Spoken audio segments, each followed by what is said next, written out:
No independent school district to order. Let the record show that a quorum of board members is present and that this meeting has been posted in accordance with the Texas Open Meetings Act, Texas Government Code, Chapter 551. Welcome, everyone, to our first meeting of 2019, and we're going to move right into reports, and the first one is a finance report. Mr. Shealy.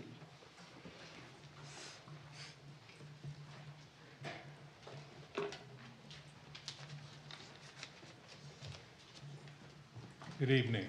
The auditor has been delayed by traffic, so I'm going to start off with the second report, which is the budget status report. Starts on page 108 with the calendar. The calendar is used, we set it up to give people an idea as to when things are happening.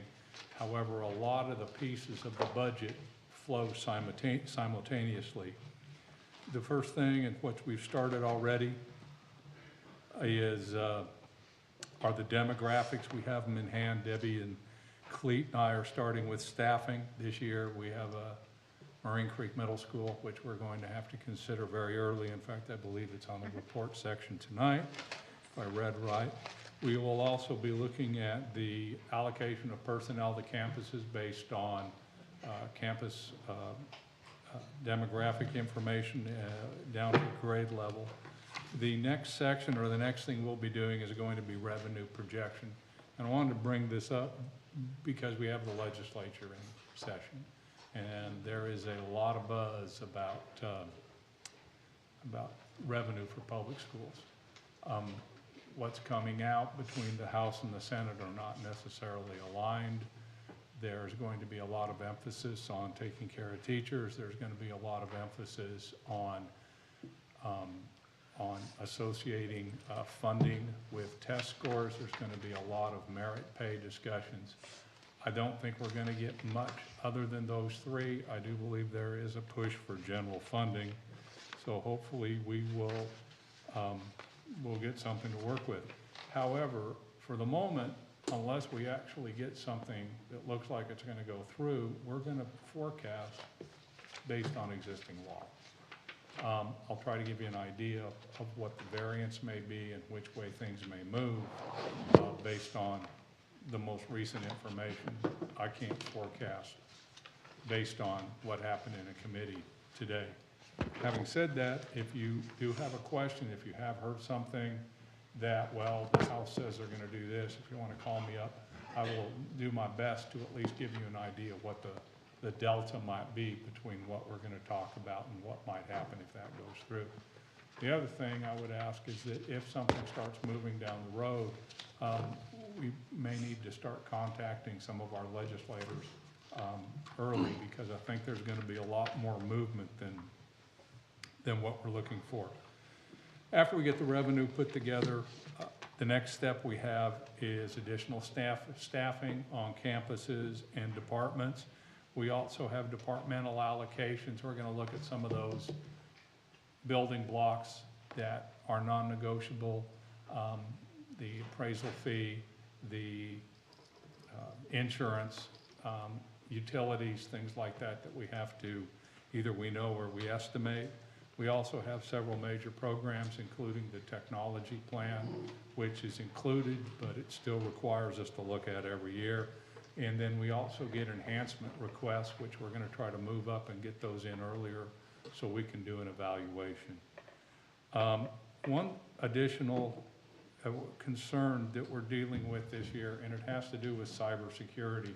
We purchased a policy this year to cover us. We are being inundated with attempts to get into our system. So we're spending a lot of time, and it's slowing us down. We're doing the very best we can. A lot of the information we use to forecast budgets, we're going to have to make sure that doesn't get out. We're going to be very careful with that information. So we are starting. The wheels are turning. We'll keep you posted. Thank you. The next report we have is the 2017-2018 audit report. We have Carl Deaton here who is the auditor, who headed the field work for our district. He has a report, he's gonna go over a few pieces. I don't think, he's not gonna read it all. I suggested he do that, but he wouldn't do it, so.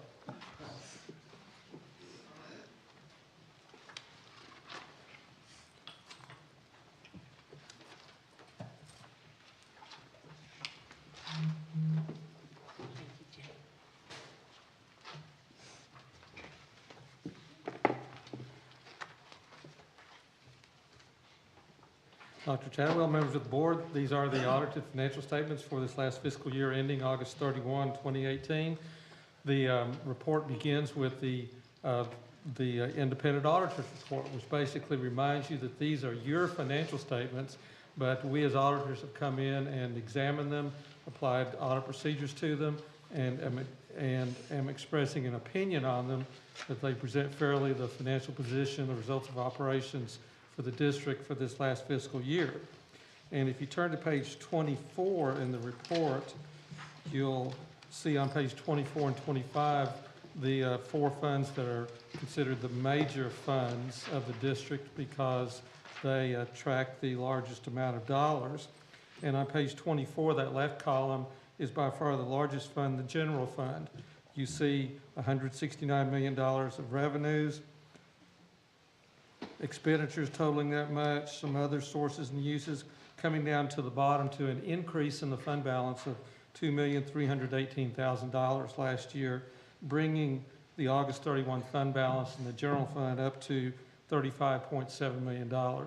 And that, if you compare that to the total expenditures, just up that column of $169 million, you basically have 79 days worth of reserve in your fund balance at August 31, which is approaching 3 months, which is what I would always recommend to you that you strive to obtain.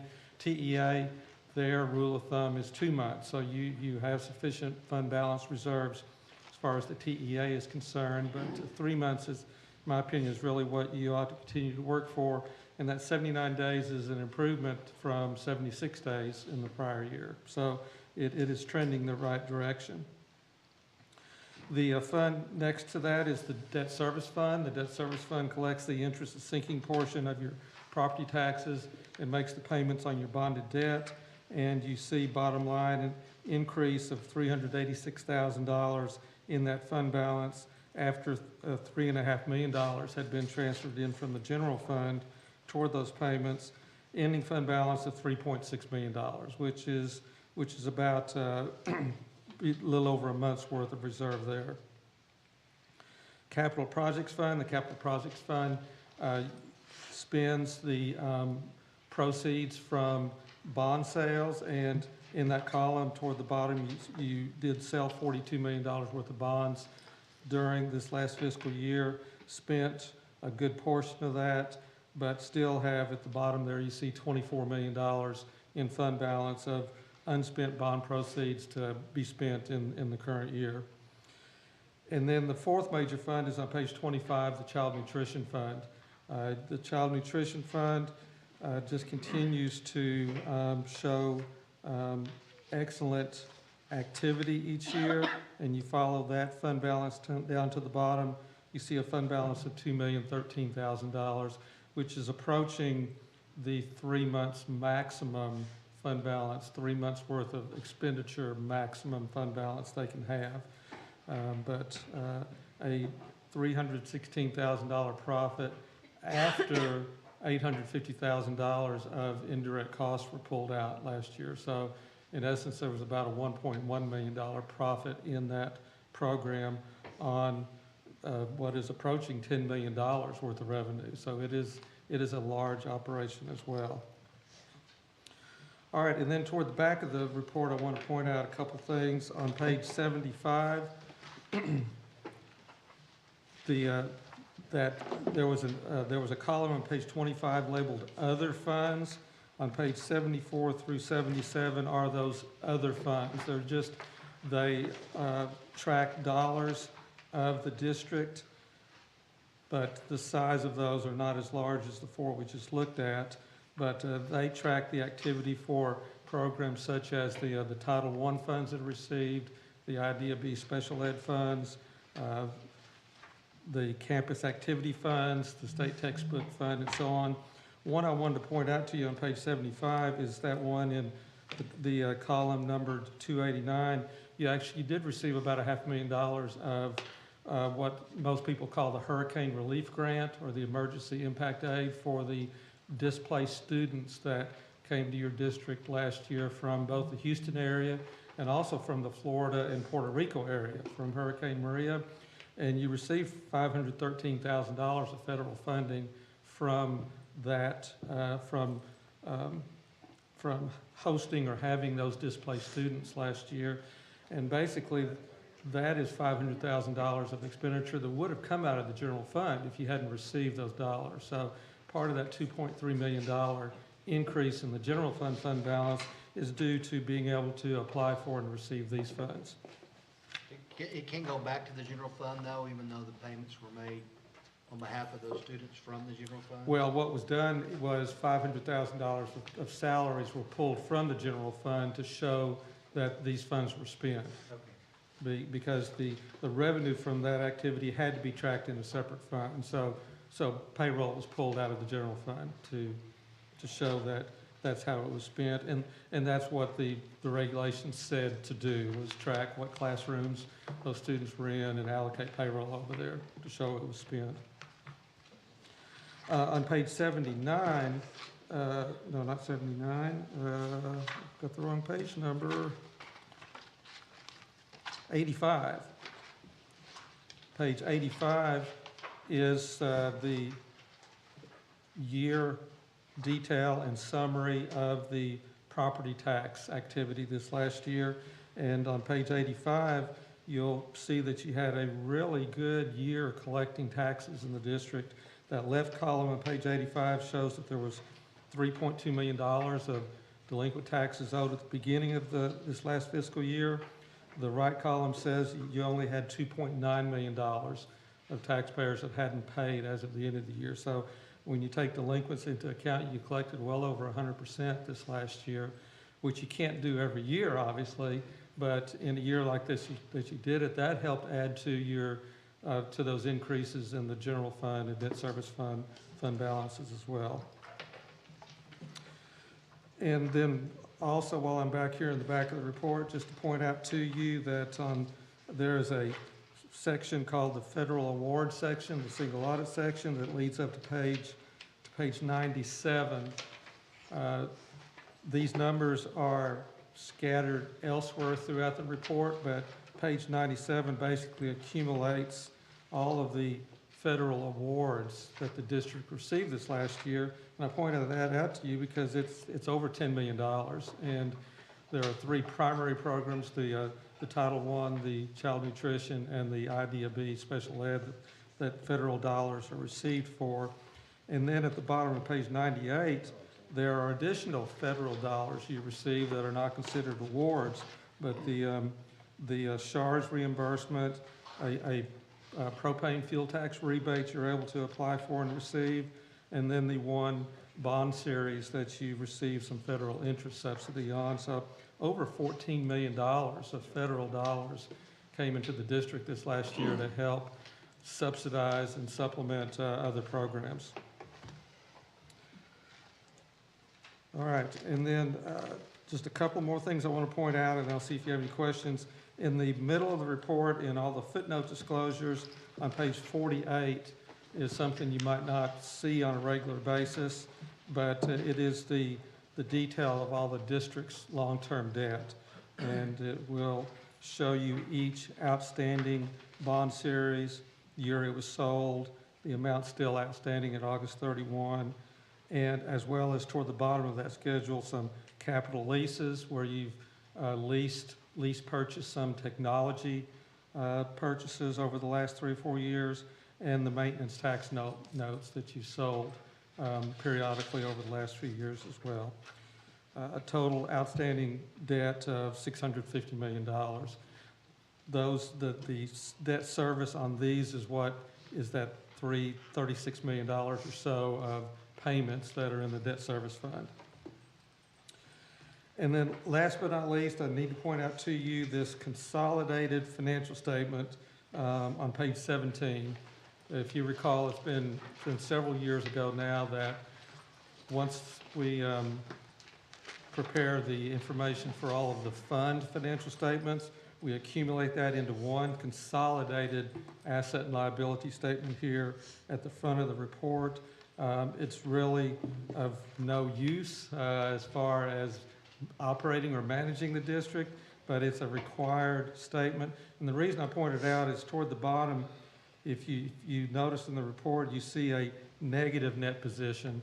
And the reason for that, and the reason most districts I deal with are experiencing that these days, is because there was one accounting standard change in this report where, in addition to the district's unfunded share of the unfunded pension liability we've had to record the last few years, we also had to record this year a liability related to the TRS healthcare that's provided to retirees, teacher retirees. And that is a fairly large number as well. And those numbers show up in this report.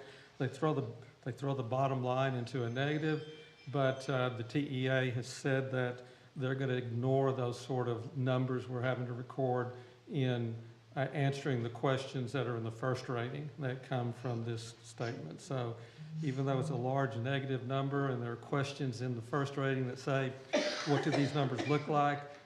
You'll still get passing marks on those, which is the most important thing.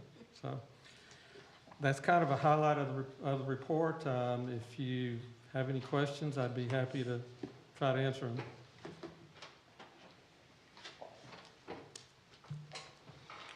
All right, thank you, Mr. Deaton. We appreciate the work your firm does on behalf of the district, and I know Jim enjoys working with you, so thank you.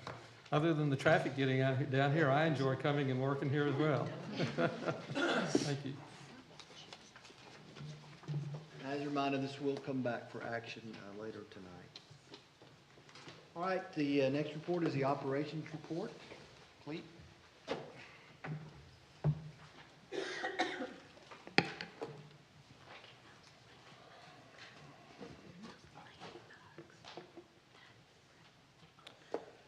First thing we'll begin with is the Marine Creek project. Looks like a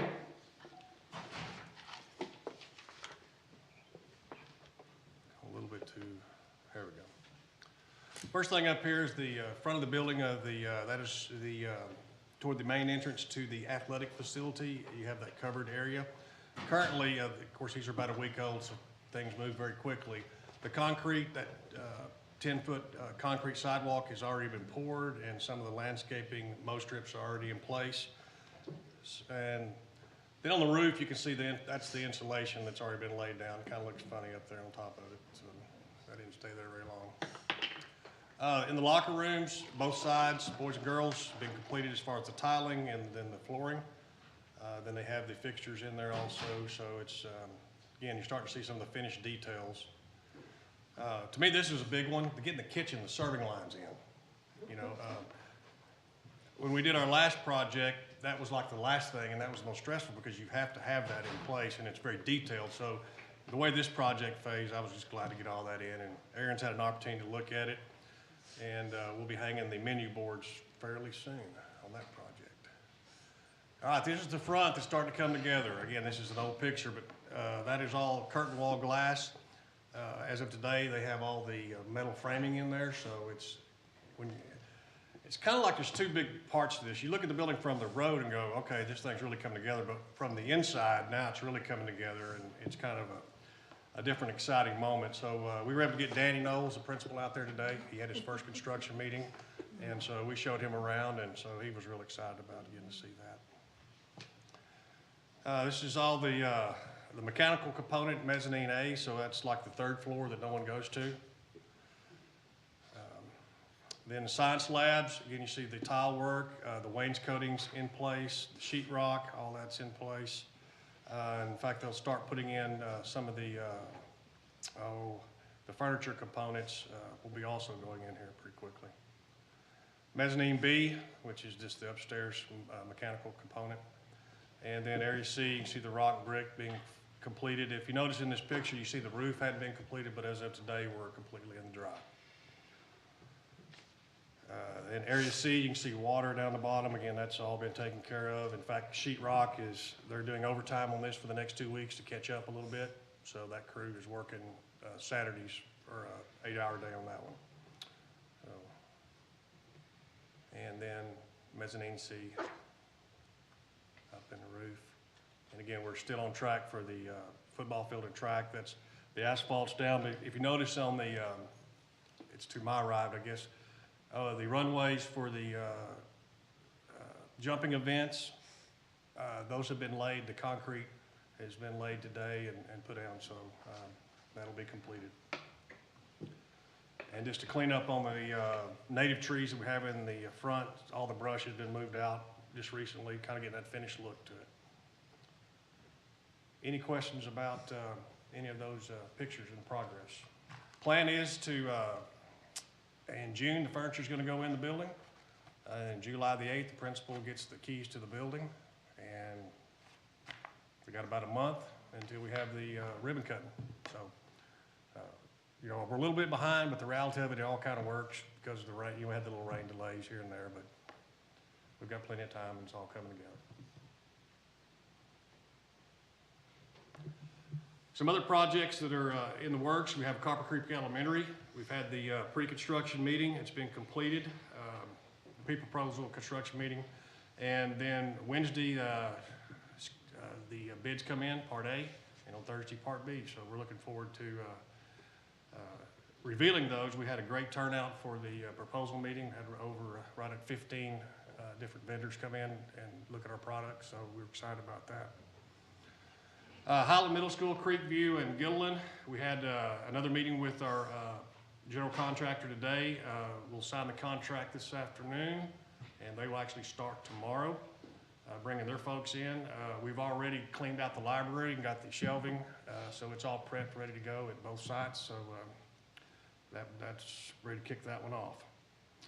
And the 16 security upgrades, the CSP has been released on that one, so we'll wait to next month to get that in and see where we're at on pricing on that.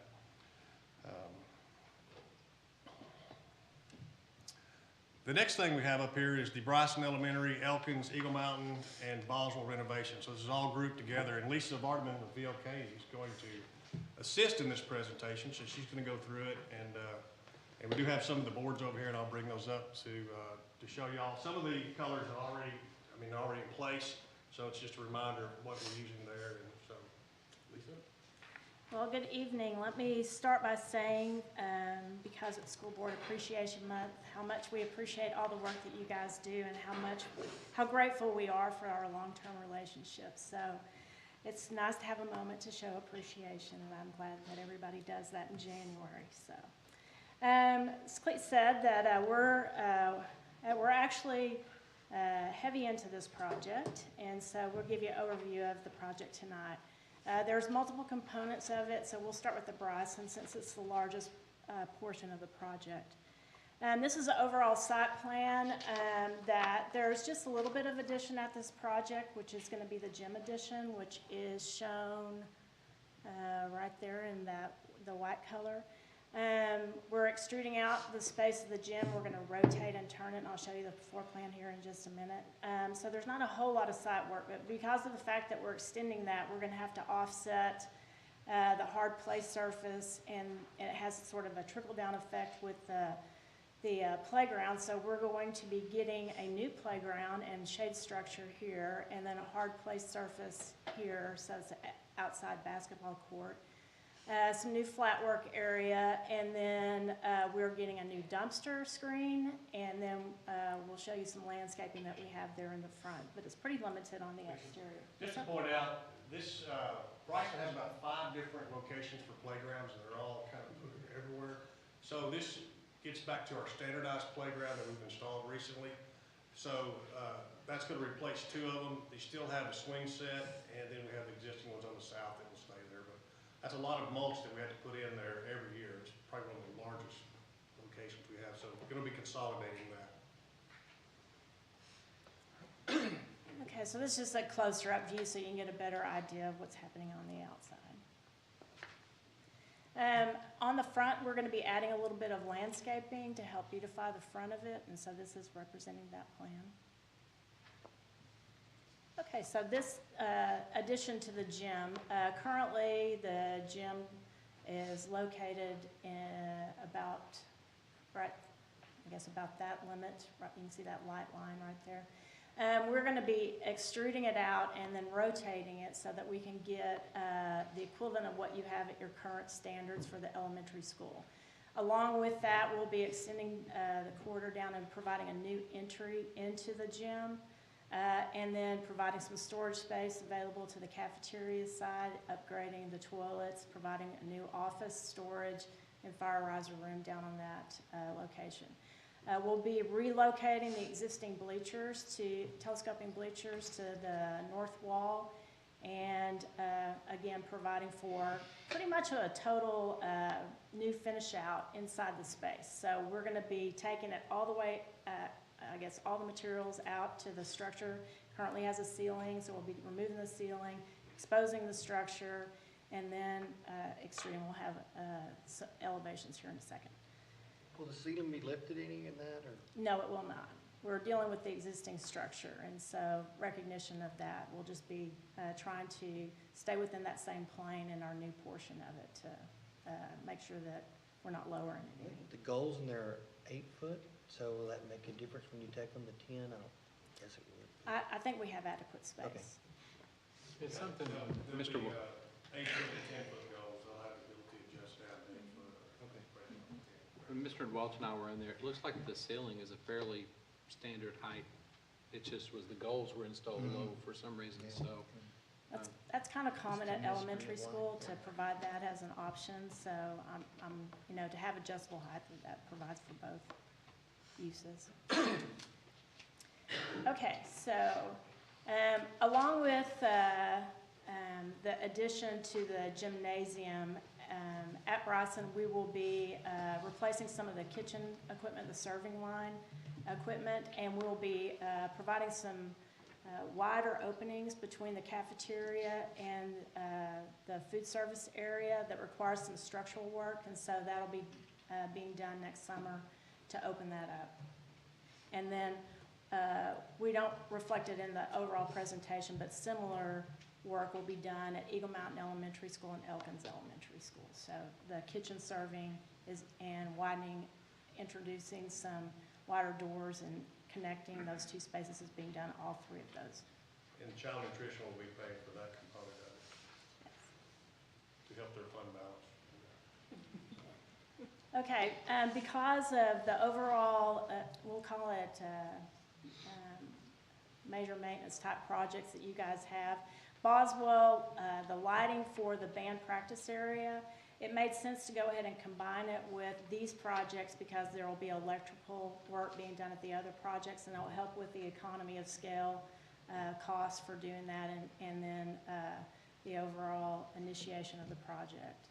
So this is the band practice area. So we'll be introducing new lights around the perimeter of the band marching area, and then introducing some control to prevent students from driving through that, so that they have to drive around it, and it protects that practice area. Yeah, and then in the northern part, you see, I don't know if you can see it represented, that's where the tractor trailers park, so then the students won't be able to come in from that end either, so it kind of gives them the little spot. Are you gonna put bars up, or how are you gonna keep the kids from It'll driving? be a concrete Curb. curb. Curb. Okay, We were concerned in that area because of the lighting, just at night, it's pretty dark. And we feel like curbs would be better, you know, in terms of that, because fencing is sometimes dark and can be not seen as well. and it'll also help make sure that you retain that space for practice during the day too, because you have a more defined area. Even though it's got the markings on it, it still prevents kids from, or restricts use of it. As y'all know, they've already kind of created that with cones right now, so it's gonna be more Formal. permanent. Yeah. Yeah, but kids go right through there all the time. You Yeah, can that's work around the cones, so that's Right. really good. It's been a problem ever since I've been in Boswell with the lighting, it's a constant thing, so I was ready to get this project going. Okay, so Bryson has a lot of different pieces to it, so I'm gonna just go through real quickly some of the pieces so that you guys understand the scope. But we're gonna add a new dumpster enclosure, so it'll be masonry. We're gonna relocate the exterior basketball court. We're gonna expand the gymnasium, add office storage rooms and a fire riser room. The roof, we're gonna just marry up with the existing roof and re-roof the gym. Add additional insulation there so that it meets the higher performance criteria. We've got a little bit of fire rating work to be done between the cafeteria and the gym to ensure that it meets standard. We're going to provide the structure to provide clear span at the wall opening. So what we're going to do is, right now that's a load-bearing wall, so we're going to shore up that space by providing additional structure to now support the roof structure and then marry up to it with the addition. We get new HVAC equipment at the gym, so we're going to replace the existing unit and add an additional unit. We are replacing all the ceiling tiles at Bryson. We're going to go in and install a fire sprinkler system throughout, so we'll be replacing the ceiling tiles. And because we're doing that, we're going to take the opportunity to replace the light fixtures with LED light fixtures, so you'll get a higher performance on your energy. Then renovate the existing restroom near the gymnasium at Bryson to make sure that it meets standard. And then we talked specifically about the Boswell project. So I guess, does anybody have any questions about the scope of that? And then I'll show you the elevations. I guess on the air conditioner, SEER rating, as good as you can get? Yes. Pretty much? Yes. So that'll be a good opportunity to improve both of those. Okay, I'm gonna skip over that first slide and go to the addition of the gym. Because of the fact that we're extruding the gym and that we want that space to act as one space, that it causes a little bit of an issue to match the brick, you know, on that same wall since it's flush. And so what we did is we studied it and opted to introduce an additional material in the palette out there. And so what you're seeing is that we're introducing a natural stone product to the gym. And so we're going to go back and peel off some of the bricks so that in the existing facade here, that we marry up the kind of vocabulary of the gym addition with some new stone. And then we are providing for some little sort of porthole windows in the kind of corner of the gym to meet the requirement for daylighting now in the energy code for that new space. And so it's pretty basic as far as marrying up with the existing. We're going to do our best to match the brick here, but at least it won't be flush against the existing brick. And so you won't notice that discrepancy, you know, in the brick or the mortar of the existing as much. So because of the fact that we were introducing that, what we would like to present to you tonight is going back into the existing front entry of the building and reskinning that front element with natural stone to sort of tie it all in. The new stone will be complementary to the existing sort of trim that's out there, the cast stone elements in the building. And so we think it'd be a nice sort of refresh along with the landscaping up there in the front to really get a lot of bang for your buck on kind of a refresh for that facility. Help it identify the front door. Yeah. Where would the landscaping go? Is it in that picture or would it, the one that you're? You go. Oh, is it in the picture? Yeah, is it in the? No, we But didn't. it will be there? Yes. Right in that front where In the we're front? reducing the rock. Okay. If I can go back to, yeah, right there. That's around the main entry. Which is the white that you, the So light this would be the colored? main entry portion of, yeah. Right, the part that I guess is extended out, projected out. Can't get my mouse to work here. So this part that's projected, it'll be sort of focused on that front entry. And that will be where the stone will be introduced. What about the roof material you put on the gym? What are y'all going with there? Roofing, you know? It's the TPO product, the single ply roof. Okay, like the white Yeah. White reflective. dialect, white. yeah, the will, yeah. And Are you still having good luck? Obviously you are, you wouldn't do it, but you still work. on the performance side. Yeah. Okay, so here's a picture of the interior. So you can see it's gonna pretty much look like a new space with the ceiling being replaced. Here's the new structure that's gonna carry the existing roof structure, and then there'll be new joists on the other side. You can see kind of here in the corner, that sort of series of windows that we have.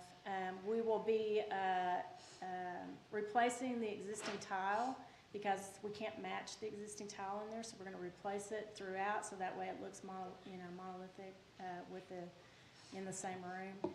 And so we're presenting these tiles as sort of a series that goes around there, the blue and the red. Currently, it just has blue in there, but we're gonna introduce this sort of transitional sort of blue and red ribbon around the gym that will be accenting it a little bit with acoustic panels, and that would be kind of a variation of grays that would be there. The rest will be fairly neutral, and then we'll be introducing the new Tarkett activity flooring that you're using in your new elementary schools. So we're pretty excited that you're going to get a new fresh look, and then of course the light fixtures will be replaced, so it'll be nice and bright in there. And then we'll be exposing the ductwork and just painting it a neutral color. That ductwork not gonna be in the way of lots of basketballs and stuff? I don't know. We're trying to put it up there in the structure as Oh, much as okay. possible. It looks there is below the, Yeah. The existing drop ceiling goes, it's where the lights would be, so it's still within the component that they have now. oh, okay, It's just, it gets very, because those trusses are not very large, it's hard right. to get them in there. That's been a challenge. LEDs in there as well? Yes, Okay. so it'll be nice and bright. Is that bright? Bryson High School colors, I guess. I don't- Yes, they're red and blue. Red and blue. Any other questions about the Bryson project? I know it incorporates several campuses. So there's a lot of work being combined in one single bid project, but we think it's advantageous for all the work that's being done to be more appealing to contractors and get better economy of scale, given kind of some of the simple things that we're doing at other campuses. Is the timeline reasonable, do you feel like? I do. We've talked a little bit to the contractors about, especially the construction for Bryson's gymnasium, and trying to reduce the downtime associated with it to just the summer. We feel pretty good about the idea of being able to build the addition and then come back and let them continue to use the building, and then come back and remove the wall during the summer, so that we maximize the ability for the kids to use that space. Until we get a contractor on board, for sure, that we need to, make sure from safety and all that's concerned, that we're able to do that. But that is the goal, to have it ready. We've shared those plans with the principal and the PE teacher, kind of if we can get a head start on that. They were more excited about getting that done and hopefully starting school with everything completed. So, and when they saw the pictures, they're excited. And We we've did have been, a large number of contractors that showed for our pre-meeting, correct, to show interest in this particular project? we have not had the pre-proposal on this project. Copper That was Creek for one. Highland and Creekview. But we anticipate that there will be a lot of appeal, especially now that we've consolidated it into a nice project scale-wise. So it's out parallel tracking the multiple campus security project. We anticipate bringing it back to you in February for approval, so that we can get going as fast as possible, and they can order materials as fast as possible.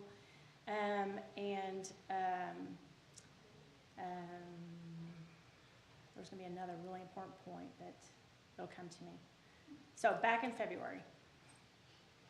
All right. Any questions? Oh, I know what it was. We have been down to the city of Fort Worth and talked to them about the project, and so that they have a heads up, so that hopefully we don't get any surprises with them during permitting. We can hurry up with the permitting. They've been being very good to work with so far, so. Thank you, Lisa. Thank you, Lisa. Okay. Just to close up a little bit, we have the capital improvement projects, just so you know that during the winter break, we did the ADC carpet, completed that for those kiddos. And so hopefully by the end of this week, we'll have those punch list items completed on those 8 campuses. So, Any other questions about any of what we went over? Thanks, Thank you. appreciate it. All right, the next report is a 1920 student transfer information. Sandra White.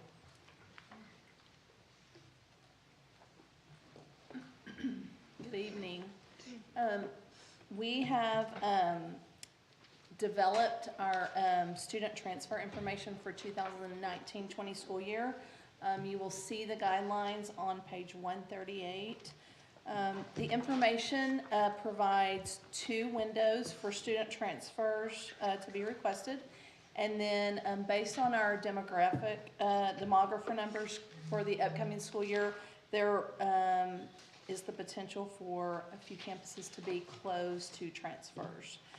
So on page 138, you can see all the guidelines. They're basically the things that we've done previously, but we're updating them going into the next school year. So you changed the dates just, but they're in the same sort of range that we've used in the past? Yes, sir. right? Okay. They are. Any questions? Thank you. Uh-huh. Next is the 1920 secondary staffing report, number 1. Dr. Dawkins.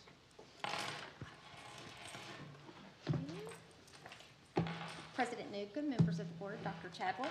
Want to present the secondary staffing, and this staffing is in preparation for Marine Creek Middle School.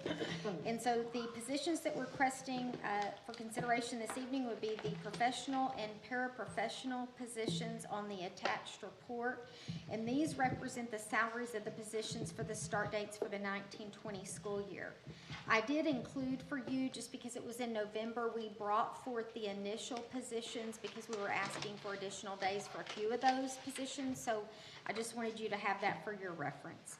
So these positions are the next round. They do not include classroom teachers at this time. These are the standard staffing for a middle school. So we are requesting with your approval tonight that we would be able to post, that we would bring it back for your approval next month. So any Got questions on objection? this? That sounds great. Okay, questions? All right. Thank you so much. Thank you. It's currently 5:42 p.m. on January 22nd, 2019. Trying to get us to 20. This board will now recess for dinner and then reconvene in a closed meeting pursuant to the following sections of the Texas Open Meetings Act, Texas Government Code 551.071, consultation with attorneys, 551.072, purpose of delivering purchase, exchange, lease, or value of real property, 551.074 for the purpose of deliberating the appointment, employment, reassignment duties, or discipline of a public official or employee, 551.07 for the purpose of deliberation regarding employment of specific occasions for implementation, including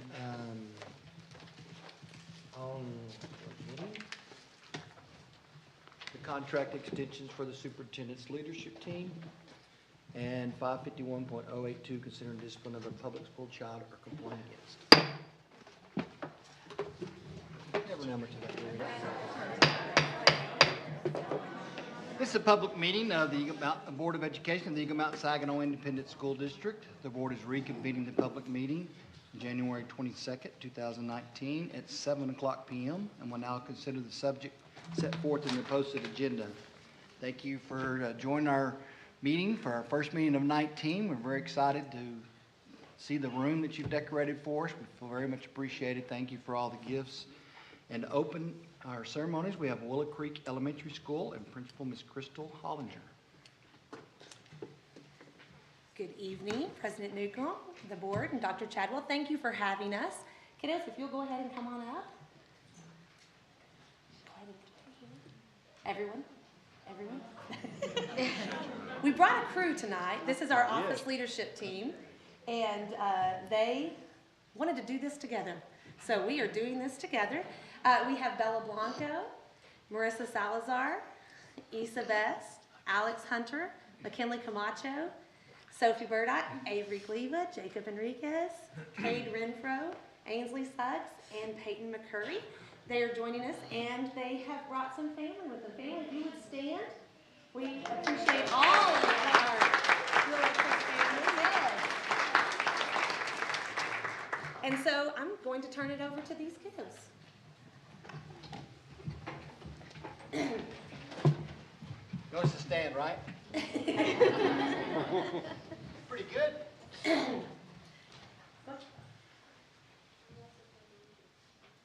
okay. Go ahead. Go ahead and start the pledge, kids.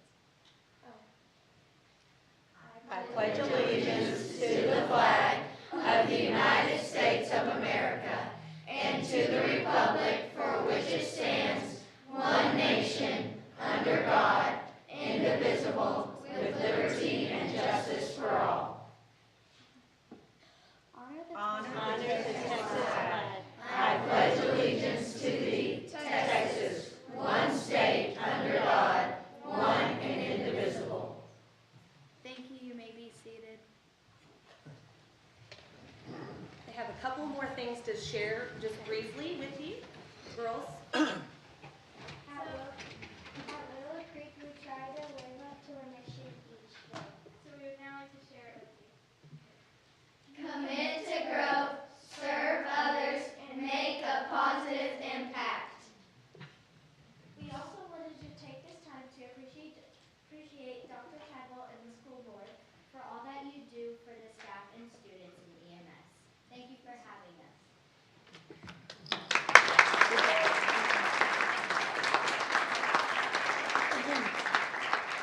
Thank you for having us here this evening. These kiddos do a great job of leading our campus. These are fifth graders. These are all fifth graders on campus. They're our office leadership team.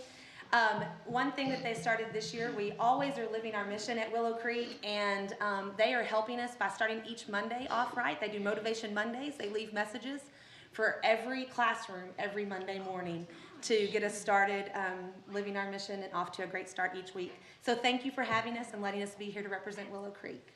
Thank you. Good job. Appreciate it. Great job.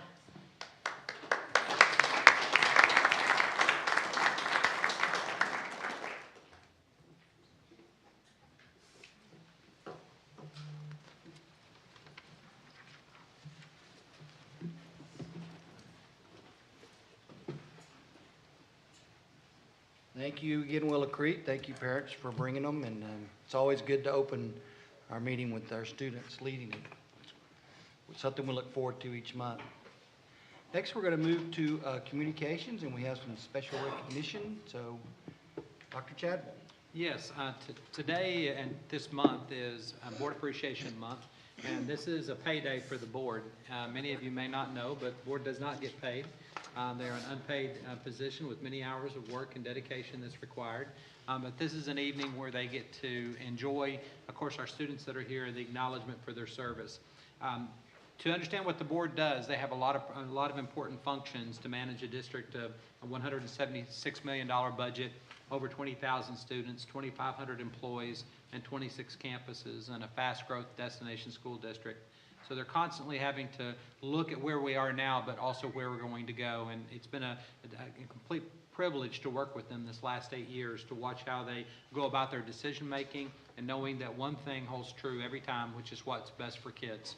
That's the conversation, that's how it's oriented, and it's a privilege to be a part of a school district and a community as a parent and as a superintendent with a leadership that focuses on what's best for children. And so I think I speak for many people in this room that appreciate the work and service that you do, and it's not much of a payday, but it certainly is a big one because we know the impact, again, you're having on children, and so we thank you.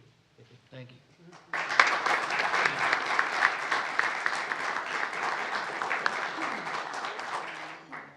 Thank you for all those kind words and the gifts we have around us. So our reward is watching them graduate. So. Absolutely. All right, the first item we have under communications is a special introduction. So if Miss Allie Surface would come forward. Ms. Surface is our new director of the Eagle Mountain Saginaw Education Foundation and Community Partnerships. Many of you know Allie in this room. Allie has served on more boards and committees and groups than probably many of us combined. She served in many roles in the school district in the last 15 years, working with our PTAs, our PTOs. She has an honorary life membership with the PTA. What I really appreciate about Allie is she takes initiative. She's always willing to lead a helping hand. She always says yes. I know her family is here, which I know you'll introduce in a few moments. But I know y'all are used to that. She's the person that says yes when there's something that needs to be done. As a result, she also has a lot of other people that will say yes. People that are in this room that I see that have stood by her to volunteer and to work and to support. And I just appreciate your leadership because you really do lead 360. In her role as an Education Foundation Director, she's going to lead, of course, all of the philanthropic community building elements of it, but this position's expanded to include community partnerships, and we can think of no one better to build a community than Allie. So we're thankful for you to take this role and give you an opportunity to say a few words and introduce your family. Thanks. Well, I couldn't think of a better community to serve, so thank you for that. I wanted to say thank you, Board President and council members and Dr. Chadwell and leaders today. I also wanted to introduce some of the friends that I brought today. I'll start with my husband. This is David, and my son Benjamin, Lane, Logan, and Nick.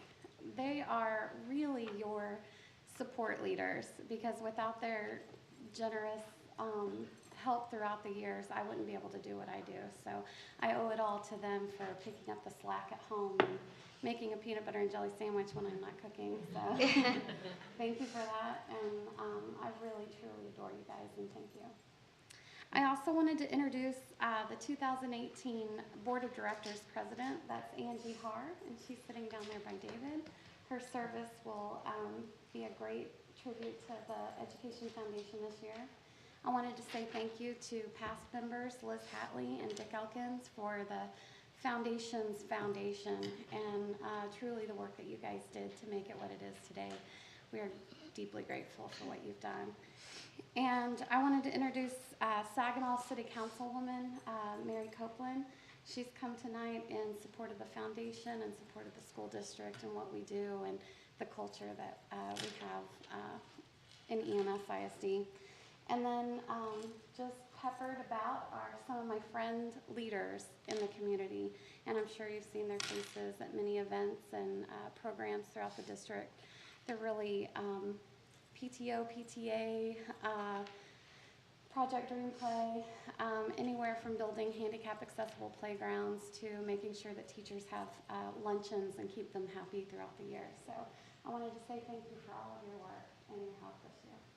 Or every year.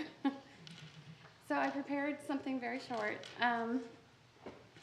Thank you for your support and trusting the direction of the foundation to me. I won't let you down. And I will make sure that I'm maintaining your vision of creating a culture of excellence, both at the foundation and through the work that I do. That is a promise that I'm making to you today, and it really is a priority for my life. So I'm happy to do it. I thought it fitting that I quote a man that we honored yesterday, Dr. Martin Luther King Jr. I wanted to give a quote that he said a year before he was assassinated that I think holds tribute to what you do every day for the district. The ultimate measure of a man is not where he stands in moments of convenience and comfort, but where he stands in moments of challenges and controversies. And what you do every day for this district, for this community, and for the students that you serve are really standing through controversies and standing through challenges and coming out just on top. We appreciate your service. We appreciate all that you do, and it's wonderful that we at least have a month of spoiling you. So it's wonderful. And thank you. Thank you, Al.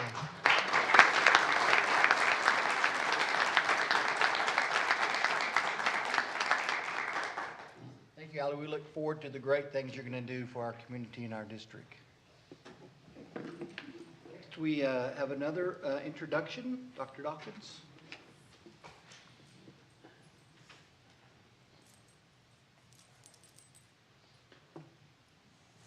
I would like to take this opportunity to introduce the newest member of our team, Chandra Turrentine, and she is our Director of Student Services. And so she comes to us, we stole her from Boswell High School, so assistant principal. And so I know they're greatly missing her, but we are thrilled to have her. She attained her bachelor's degree from UTA, but more importantly, and she doesn't know I'm going to say this, but her master's, she is an Aggie. She got her master's I didn't call her, so that didn't influence the decision at all, but we're thrilled. She's hit the ground running and has already been a contributing member of our team, so we're grateful for her joining us. So thank you so much. Thank you.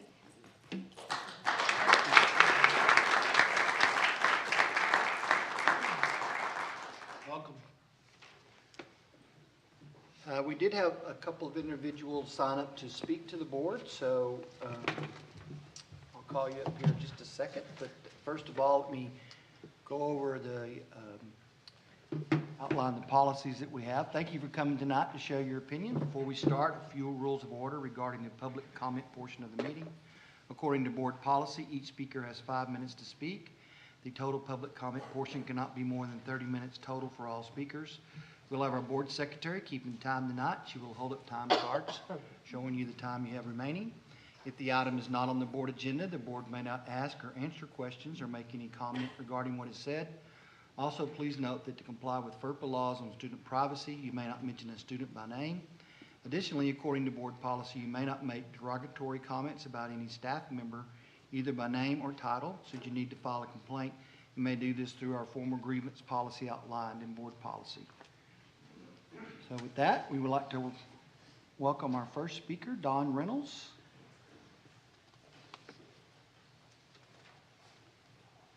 Welcome, Don. Thank you. Good evening, President Newcomb, Dr. Chadwell, and trustees.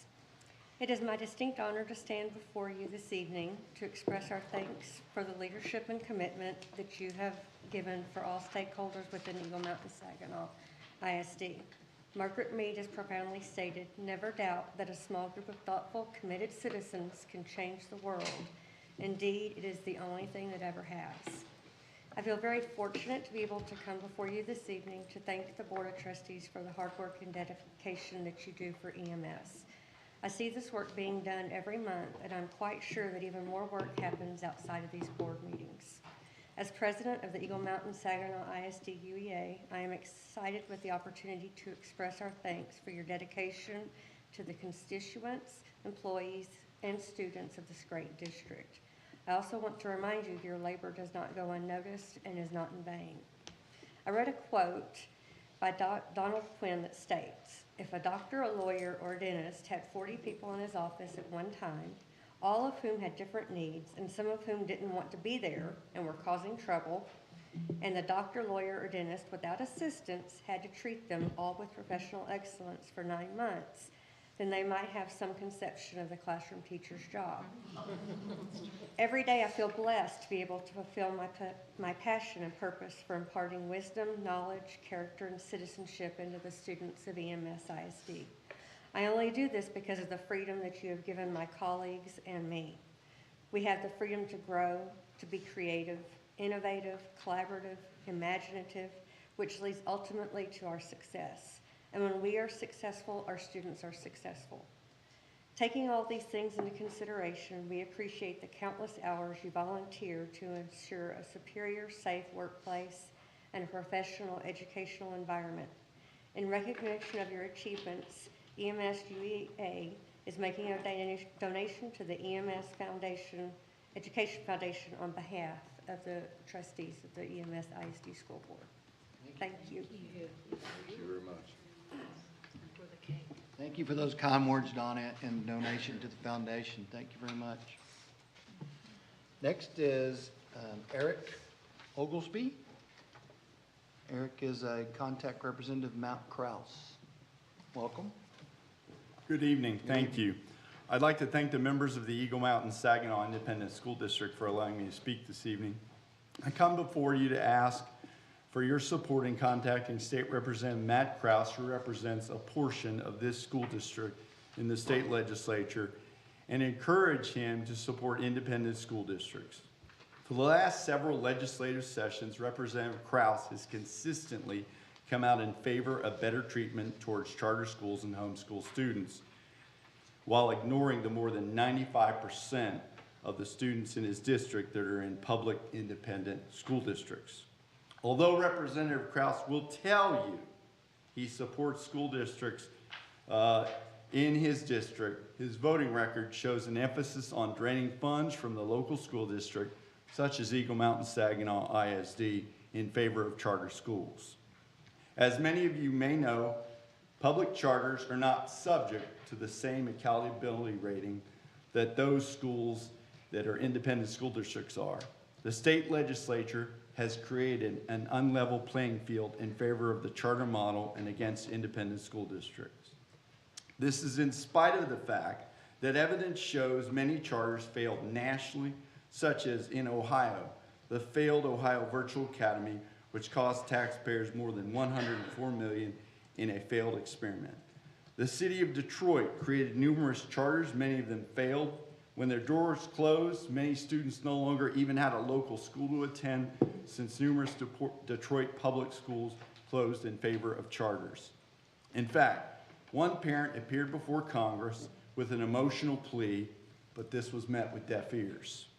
The city of New Orleans also has much of the same problem.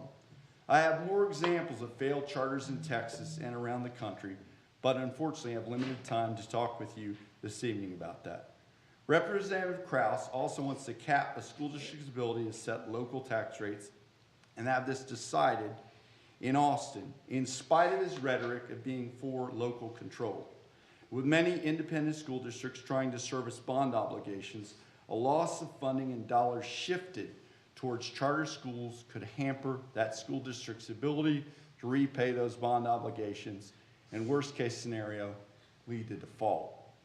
Representative Kraus even told me in his office and at a public forum that teacher association dues was forced upon teachers even after showing him examples of teacher contracts.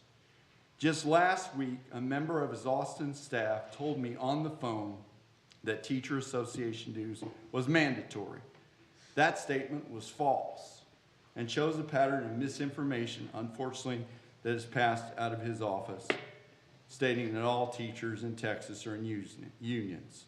So I ask you tonight, as representatives of the school board of Eagle Mountain Saginaw and anyone in this room, to tell Matt Krause's office, you, the Eagle Mountain Saginaw Independent School District, and stakeholders support independent school districts and not to risk state funding on charters, but to help properly fund our ISDs across Texas, and that there is no mandatory union dues in any school district in Texas.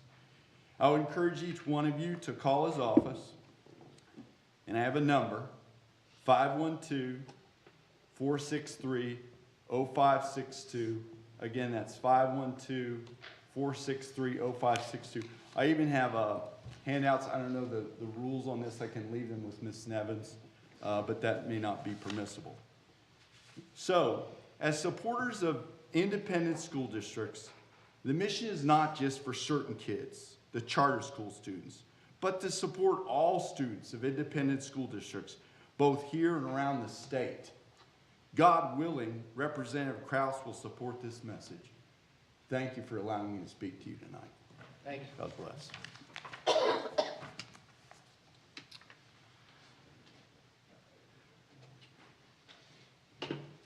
All right, thank you, Eric. The next item is the action items, and the first item is to set the 1920 board meeting dates. Dr. Chadwell.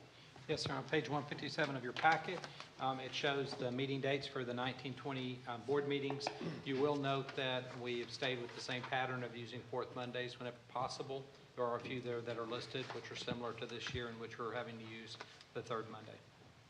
I move we approve the 2019-2020 board meeting dates as presented. Second. Motion by Donna and second by Liz to approve the 1920 board meeting dates. Any questions? Seeing none, all is in favor, please raise your hand. Any opposed? And there are none. Motion carries 7-0. Next is to adopt an order to call the 19 school trustee general election. Mr. Sheehan. I move we adopt the order of election for trustee general election on Saturday, May 4th, 2019. Second. Motion by Peyton, second by Dick to approve the order of election for the trustees. Any questions, concerns? Seeing none, all those in favor, please raise your hand. Any opposed? And there are none. Motion carries 7-0. Next is to conduct the public hearing for the Texas Academic Performance Report. I recommend that the administration to conduct the Texas Academic Performance Report public hearing as required. All right. Second. The motion is second. Do we need to approve that before you speak, Dr. Jones? No. Okay. Let me show the slides. All right.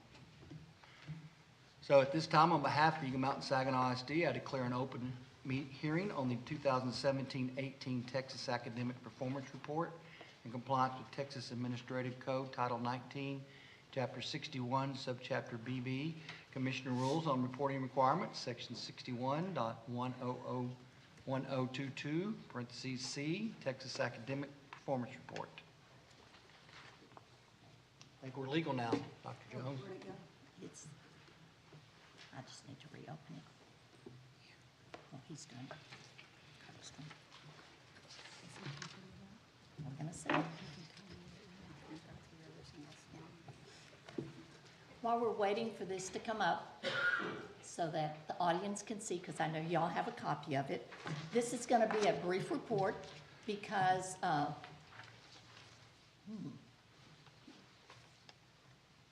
it is.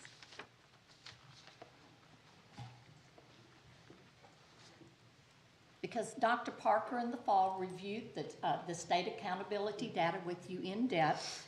And as we start this presentation, we're using a different format this year. Tricia Levitt took our data, put it in an Excel file. We sent it to Forecast 5, which we're now using, and they have created some graphs and charts for us to use. So as I'm going through the PowerPoint, you're going to see a lot of their work for us. It's a company that we're using now to help us with our presentations and our data and reports and everything. Okay.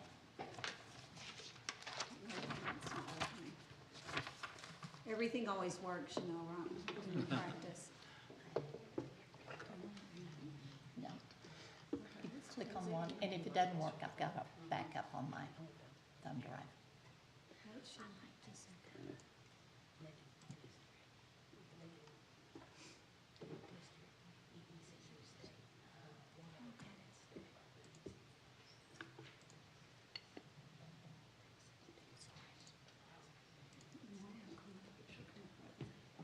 Go ahead and pop it.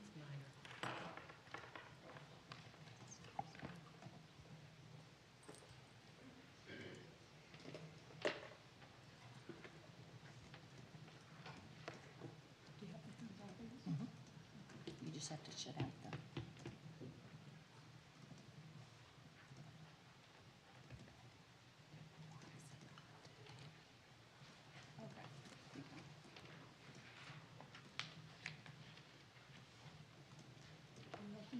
There it is. Here it is. No, that's not one. You click on it. It should be. We'll see.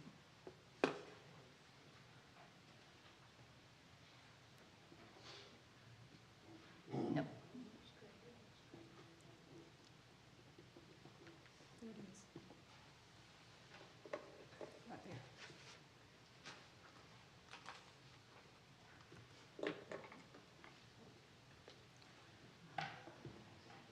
Just put yes and see if it. There it is.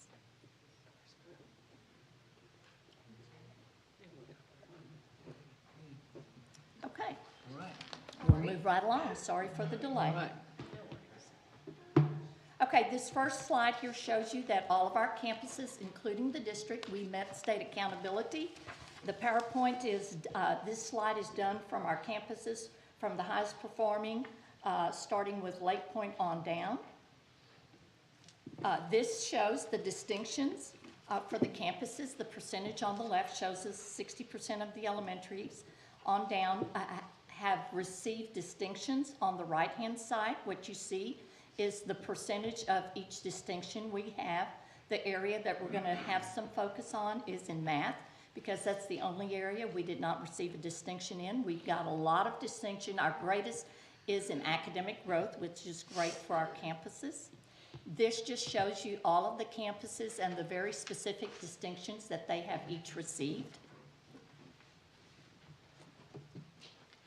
And what I'm going to show you here, once again, as I told you, we have several different slides. I won't be going over the data in depth, but as you're looking at the slides, what you're going to see is you're going to see our growth compared to the district. Then you're going to see the region, and you see the state. And as you look at that first slide, you can see that when we look at all of our subjects, we're above all of the above the region and the state. We have reading here. We have math. And this is approaches. We're going to look at this also in MET and at master's level, okay? And as we get to the meets the and above star results, this is what, if you know, the ESSA requires us to make sure for any federal programs that this is kind of what they consider passing. Approaching is passing for our state, but for the federal programs, they say this is what is passing. So you can see that in all areas except for math, we're above the state and we're above the region. Math, we're right there with everybody. And this is social studies and science and writing. And in writing, you can see the improvement that we're making there. And this is the master's level. Once again, looking at all subjects, comparing us to the region and the state. And one area that we have a focus area that we need more work in, and that is a focus for us for this year, and will continue to be a focus, is in the area of math. We don't have as many students performing at the high level that we need to there. Once again, here's science, social studies, and writing. Now these charts, which you're going to see, approaches, meets, and masters also is done by grade level. You see third grade, fourth grade. Fourth grade is an area of focus for us for both math and reading. Our scores were not where we would like them to be. And then in seventh grade for math, and what you need to remember there is our seventh graders who are in our pre-AP program take the 8th grade STAR test. So you take those top performing students and they test at a different grade level. So this is our second year that we did that, so our scores are not as high because not everyone in the state is required to do that. And we're still compared with all of the 7th graders across the state there. This is approaches. Once again, we perform fairly well in all areas except 4th grade writing. And we know that we have improved. We have a plan there for continuous improvement with our campuses there. This is, once again, meets. And you can see those areas that, you know, we're at the state, we're above the state and the region, and what areas we have growth we need to complete. And then here's the masters. And in masters, that's an area, you know, once again, we need to focus a little bit more in some areas. And then here are the English 1 and 2 results, and you can see where the district is, where the state, and where we are with Region 11. Once again, here's where the meets is for English. Here's approaches or above. And this is showing you science, algebra, and U.S. history. And once again, our scores are above the state and the region. And then here we go with algebra, biology, and U.S. history with meets. This is our masters. And in all these areas, we have shown growth from one year to the next. And then these are our target areas. What you see at the top is where we have students comparison, and this is where they've had 1 year or more of growth. These are areas, these are the grade levels that we need to focus on. When you look at 5th grade and 8th grade, that was the first test that they took. We did not take the students second time they tested or the third time. So that was their very first time that they tested. And then when you look at the bottom with CCMR, and you need to know that this is not this past year's, that it's 2016 and 17. It's always a year behind with the data we have there. But these are the indicators that they take into account for our accountability system. And you can see where we are. In many areas, we're very similar to the state and to the regional service center. One area that we're below is the dual credit. And what you need to understand there is that our students have to have 9 hours in dual credit, or they have to have 3 hours in English or math for them to get credit in that area. And if you have any questions as I'm going through this quickly, please let me know. Liz? And the acronym for CCRM, College Career College and Military Career. Readiness. Yeah. And it's, this is all based on the graduates of 2016, 2017. Okay? Not who all's enrolled in the dual credit, but the graduates. Right, all of the students who graduated, correct. Okay, thank you. And this data, a lot of it we're finding out is we're doing a better job of coding this information also into our PEAM system. So as we move forward, we should see our scores increase there also. And then our dropout rate, we were at 0.5 at the elementary and 1% at the high schools. And you can see that we're significantly higher than the state and the service center.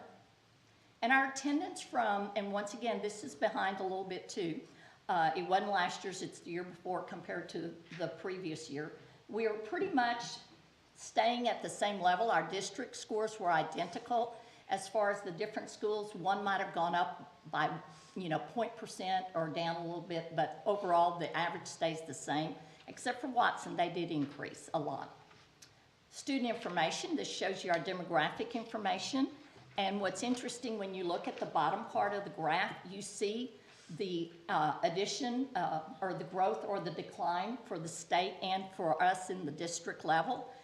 We had a little bit of an increase in our at-risk population, but the state had a significant increase in that. Our ELL, we grew where the state is declining a little bit. So once again, it's just interesting to look, economically disadvantaged. The state and our district went down in that area a little bit. This information shows you our staffing, and if you look at the teachers, a high percentage of our teachers have 11 to 20 years of experience. That's our biggest number in that category. So we have a lot of experienced teachers, and then if you look at the degree, we have more folks in our district who have doctorate degrees than the state does. And once again, you also see the demographics of our staff in our district. And here you see the pay scale, and you can see that we are above the state level in all categories on the chart in every area. And then our program enrollment, comparing us to the state, one by student enrollment in the program, and then also teachers in the program. And you can see in most areas we are below the state except for CTE, which says we have a very strong program there. And then also our SPED, because of the wonderful job our department does, therefore folks want to move here to be in our programs. Class size, it's pretty much, we're a little bit above the state in some grade levels, in some content areas, and then others we're above the state. Knowing that, you all need to know that when they do class sizes, it's every teacher on that campus. So if there's a special ed class that has very small numbers, that they just kind of average it in with their enrollment versus the number of students on that campus. Any questions? Thank you, Dr. Jones. At this time, the hearing is open to public comment. Please step to the podium if you wish to be heard.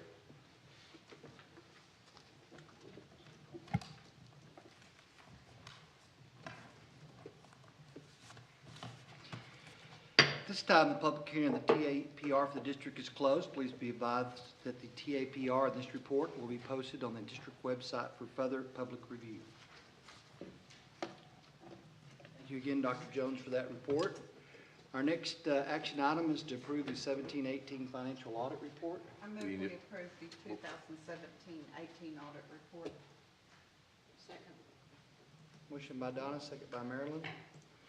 Questions? Yeah, question, sorry, Steve. Sure. We motioned a second on the last deal. Did we need a motion on that? Well, I asked if we needed to vote. No vote? No Okay. vote. Got it, Okay. Thank you, though. My bad. It's all right. There's a motion by Donna, a second by Marilyn to approve the 17-18 audit report presented earlier to us. Any questions? See none, all those in favor, please raise your hand. Any opposed, and there are none, motion carries 7-0. Next is to act on the bids and proposals. Mr. Shealy. Starting on page 194 is the bids and proposals for the K-8 English language arts adoption this year. This is a very large adoption. I know that Ed Services and Stacy, I believe, is here, worked real hard to put this together. It was a lot of work. The recommendation is to award step 1 of the proposal of instructional materials for language arts and reading grades K through 8 to Benchmark Education Company, Book Source, GL Group Inc., Heinemann, Greenwood Publishing, Houghton Mifflin Harcourt, iStation, Imagination Station Inc., Learning Aid to Z, Lexia Learning Systems LLC, McGraw-Hill School Education LLC, Pearson Education Inc., Pioneer Valley Schools, Pioneer Valley Education Press, the College Board, and Zaner Blauscher Inc. Second. Motion by Liz and second by Paige. Thank you for reading the recommendation, Mr. Shealy. Any questions? I do have one. Yes, Mrs. Summerhill. Is this in addition, this is is this textbook adoption? Or is this in addition to what we have and we're just enhancing our guided reading and I guess reinforcing our libraries, our readers? Yes. In answer to your question, yes, this is step 1 of the Proclamation 2019 for the K-8 ELA adoption. I believe on your, the next item is specifically to address guided and shared reading, which upon approval, the purchase could be made now to go ahead and help support some of our campuses in guided and shared reading. This that Mr. Shealy is addressing tonight deals specifically with the adoption process. Because of the magnitude and large scope of this type of adoption, we felt like we would go ahead and create a simple pass-fail criteria for step 1, and then out of these, upon approval, we will open up the process for teachers to come in and review samples and those kind of pieces. Then we'll take it to a committee. We have committee meetings set already, and then that committee will move forward with a recommendation, which I will bring back to the board by March, is the plan. Does that answer your question? Thank you for clarification. Certainly.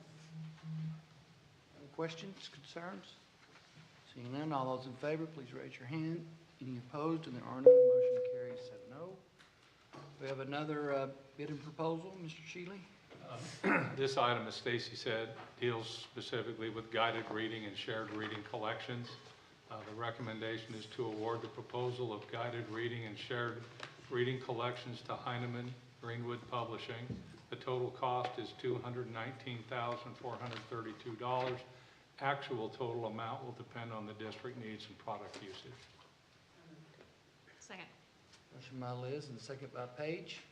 Questions on this? Seeing none, all those in favor, please raise your hand. Any opposed, and there are none, motion carries 7-0. Next is to act on purchase and installation of miscellaneous furniture items from Marine Creek Middle School. Dwayne Jones, welcome to the meeting. Thanks, sir. Welcome to the district. Thank you. Thank you, President Newcomb, board members, and Dr. Chadwell. This item is for the purchase and installation of miscellaneous furniture items from Marine Creek Middle School. This was done via an RFQ, or a request for quotation, through the TASB Buy Board. If you're not familiar with the TASB Buy Board, it's a purchasing cooperative whereby all purchases that are made through approved vendors that have already been vetted through an RFP process that was conducted by TASB. So we're coming to you tonight for approval and award to Indico Sales for us to move forward with the purchase for these particular items. in the amount of $915,534. So moved. Second. Motion by Donna and second by Tim to award to Indeco Sales, Inc. for the purchase and installation of miscellaneous furniture and items for Marine Creek Middle School in the amount of $915,534. Questions? None? All's in favor, please raise your hand. Any opposed? And there are none. Motion carries 7-0. Thank you. Thank you, Wayne. Next, we go to miscellaneous reports, routine monthly reports. Any questions on those? Hearing none, we can move to review the 2019 board planning calendar. Dr. Chadwell. Sir.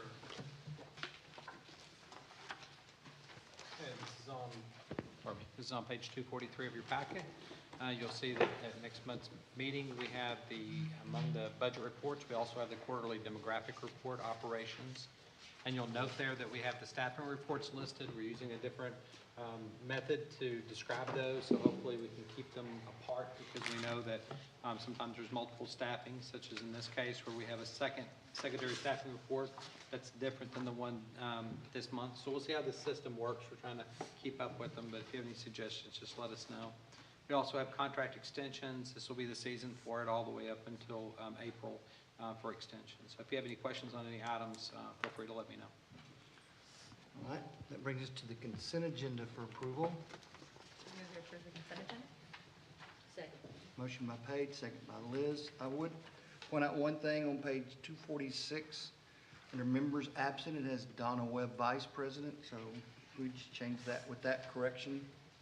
I didn't really want to pull it out just to correct that one. Is that okay? Everybody okay with that? Any other questions? Seeing none, all those in favor, please raise your hand. Any opposed? There are none. Motion carries 7-0.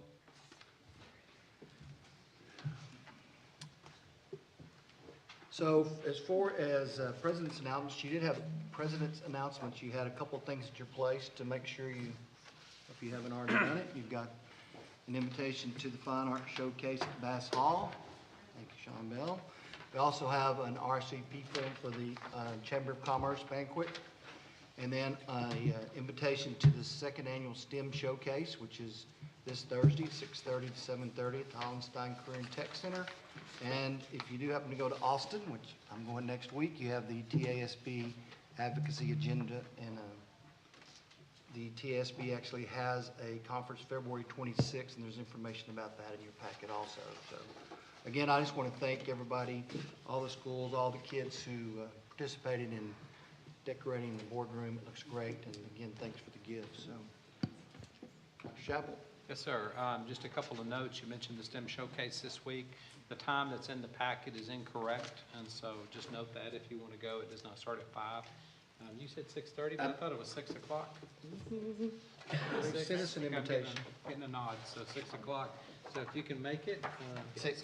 So if y'all can make it, it'll be a great evening, as I've shared with y'all. Also, we have the Fine Arts Showcase that Mr. Newcomb mentioned. It'll be a great time. We also have February 23rd, we have the Athletic Hall of Fame banquet. That'll be held at the Hollenstein from 6 to 9 that evening. And we also have middle school open houses on March the 5th. I did want to mention earlier, I made some comments about our board recognition, and Megan Oberman was not able to be here this evening. If this was not a public meeting and not recorded, I would tell you not to tell her, but she'll find out. I forgot to show something that the communications department put together for y'all. And so without further ado, Kirk is going to show you all a brief video that they put together for you. Good. Hello, my name is Grayson Blizzard, and I'm Jessica With volume. Trimble, and we are proud to be a part of the EMS ISD family tree. Yep. Our family is growing with over 20,000 students now. We couldn't do it without you. Kirk, we can't hear Thank it. you for supporting us Can't by hear it, building new schools and providing new technology plus innovative programs. Thank you Let's for go ahead and building just a start it culture over of with the volume a little excellence. bit louder, Your please. dedication and service. Hello, my name is Grayson Blizzard, and I'm Jessica Trimble, and we are proud to be a part of the EMS ISD family tree. Our family is growing with over 20,000 students now. We couldn't do it without you. Thank you for supporting us by building new schools and providing new technology plus innovative programs. Thank you for building a culture of excellence. Your Your dedication and service is helping us grow strong. Thank you. Happy Board Appreciation Month. Thank you.